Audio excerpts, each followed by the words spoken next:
Assalamualaikum warahmatullahi wabarakatuh. Salam sejahtera para siswa dimanapun kalian berada saat ini. Semoga dalam keadaan sehat dan juga semangat.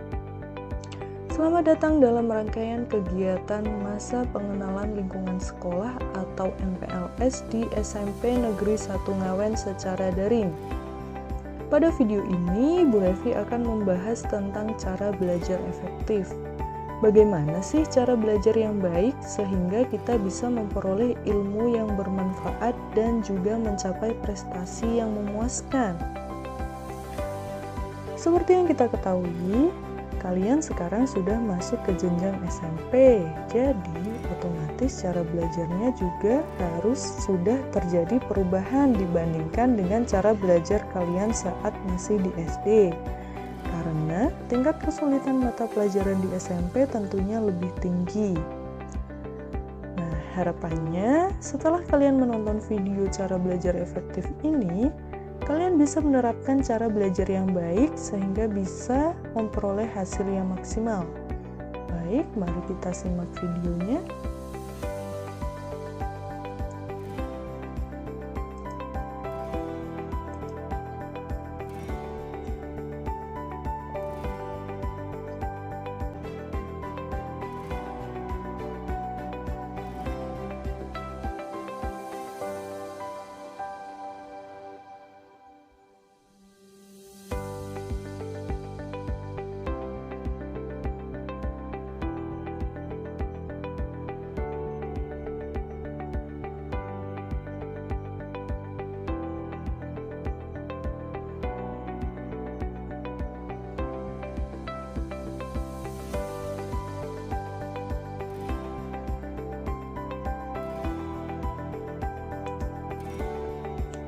Belajar yang efektif adalah proses belajar mengajar yang berhasil guna.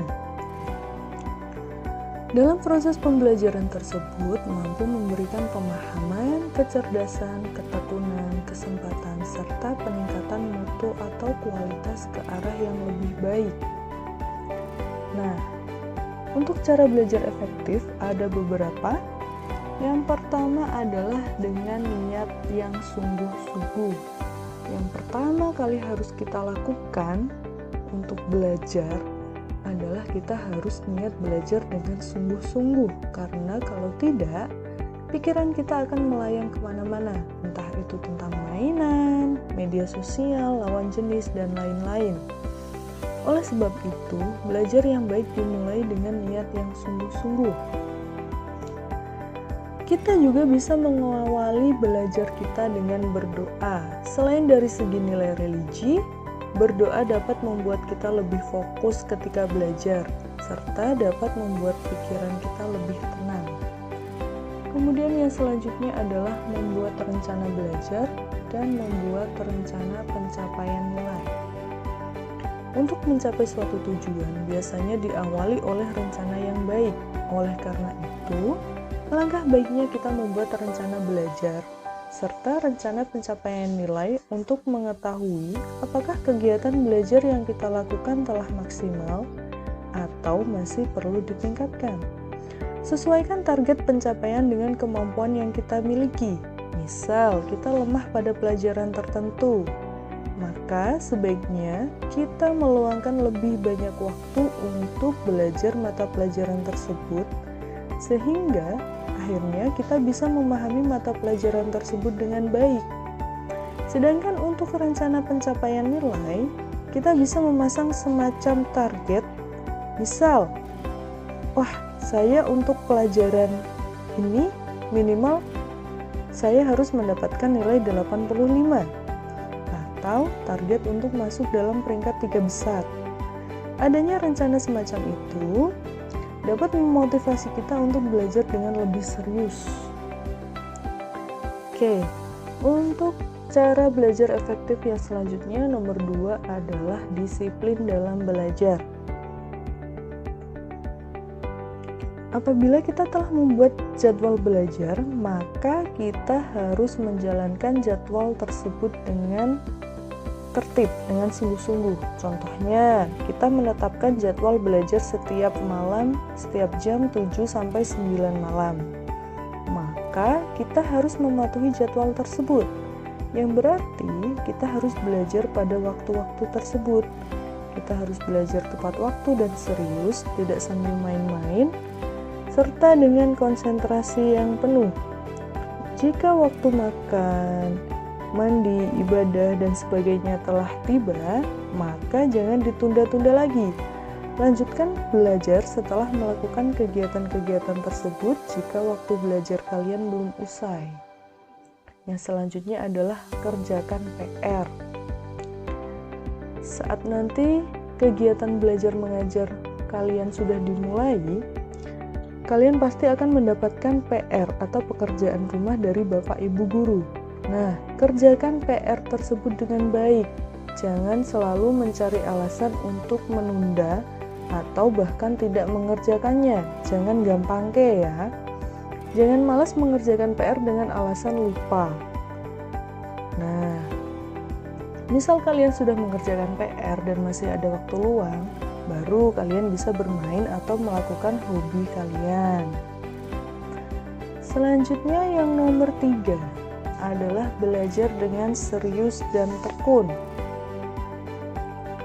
Ketika kita belajar, kita harus melakukannya dengan serius, dengan sungguh-sungguh, tidak boleh dengan setengah hati.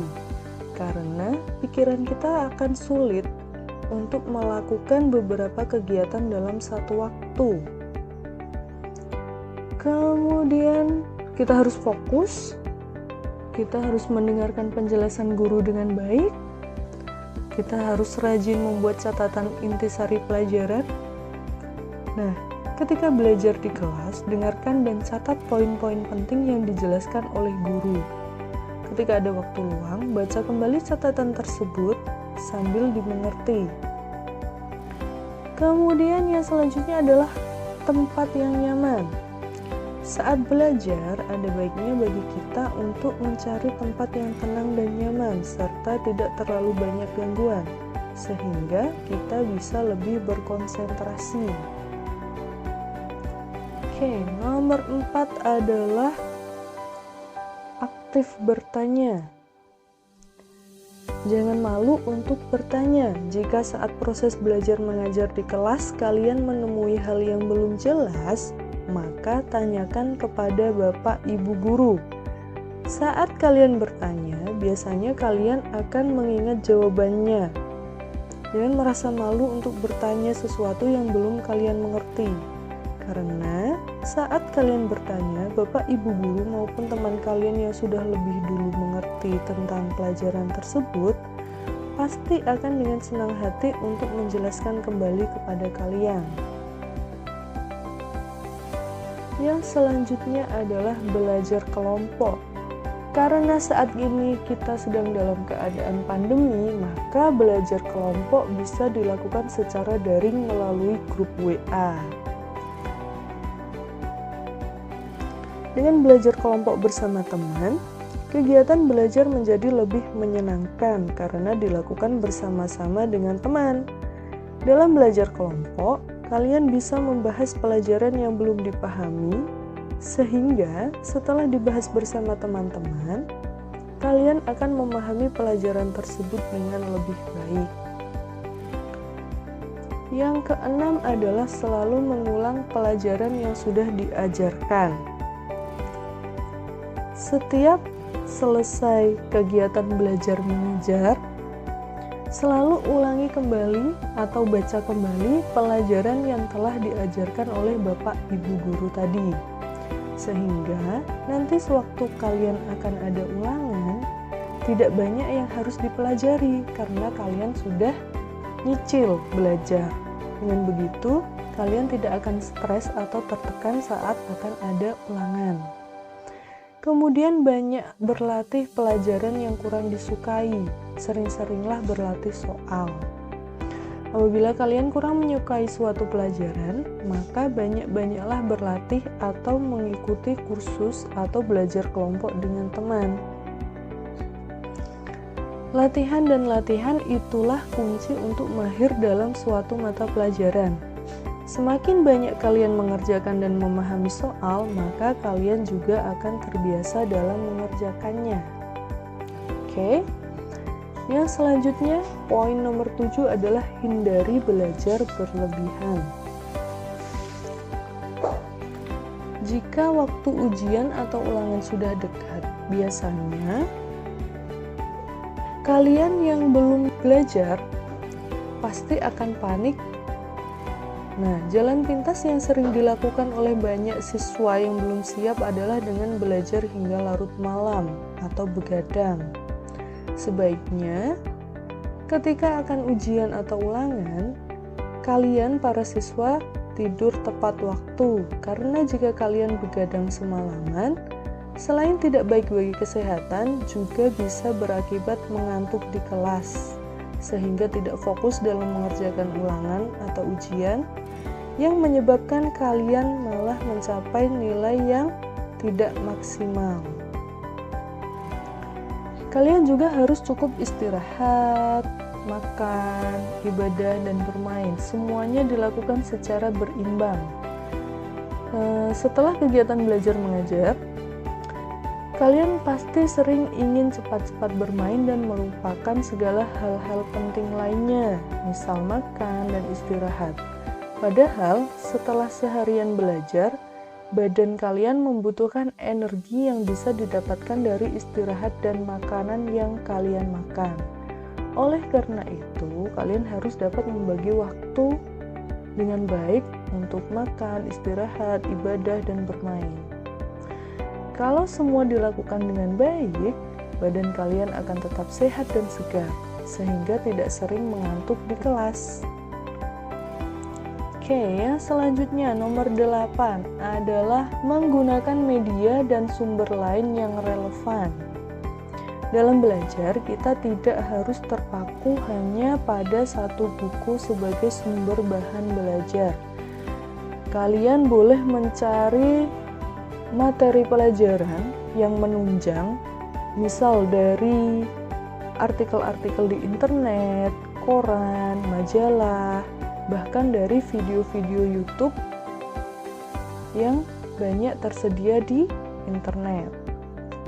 Oke, kemudian yang nomor 9, hindari sikap tidak jujur. Kita tahu bahwa tidak sedikit siswa yang suka membuat catatan untuk mencontek saat ujian atau ulangan. Sebagai siswa, kalian harus menghindari sikap seperti itu. Kalian harus menghindari mencontek karena merupakan sikap buruk yang dapat menumbuhkan sifat curang dan pembohong. Lalu kalian juga tidak boleh mencontek teman, karena mencontek bisa menyebabkan kalian tidak terbiasa untuk berpikir sendiri, kalian jadi tidak pede. Lagi pula, belum tentu teman yang kamu conteki itu menjawab pertanyaan dengan benar.